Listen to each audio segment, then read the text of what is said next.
வணக்கம் மக்களே, இன்றைக்கி நம்ம சேனலில் சுண்டல் குழம்பு எப்படி வைக்கலாங்கிறத பார்க்கலாம். அதுக்கு ஃபஸ்ட்டு 3 டேபிள் ஸ்பூன் ஆயில் ஊற்றிட்டு ஒரு 2 பெரிய வெங்காயத்தை நல்லா வெட்டி போட்டுக்கலாம். வெங்காயத்து கூடயே கொஞ்சமாக கருவேப்பிலை போட்டுக்கலாம்.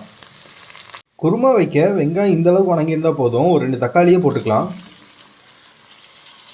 தக்காளி வணங்கும் போதே ஒரு 2 டேபிள் ஸ்பூனுக்கு இஞ்சி பூண்டு பேஸ்ட் போட்டுக்கலாம். வெங்காயம் தக்காளி இஞ்சி பூண்டு பேஸ்ட் ஓரளவுக்கு வணங்கணுன்னே மசாலா போட்டுக்கலாம்.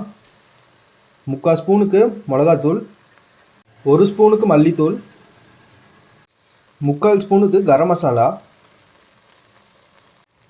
லாஸ்ட்டாக 3/4 டேபிள் ஸ்பூனுக்கு சென்னா மசாலா. நம்ம போட்டிருக்க மசாலாலாம் நல்லா வணக்கி விட்டுக்கலாம். மசாலா அடி பிடிக்காமல் இருக்க கொஞ்சமாக தண்ணி. இப்போது குருமாக்கு அரைச்சி ஊற்றுறதுக்கு ஒரு 1/4 மூடி தேங்காவும் கொஞ்சமாக சோம்பும் நல்லா ஃபைனாக அரைச்சி எடுத்துக்கலாம்.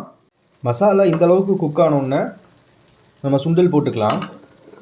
ஒரு ஃபுல் நைட் வேக வச்சு ஒரு 4 விசிலுக்கு குக் பண்ணி வச்சுருக்கிற சுண்டல் உள்ளே போட்டுக்கலாம்.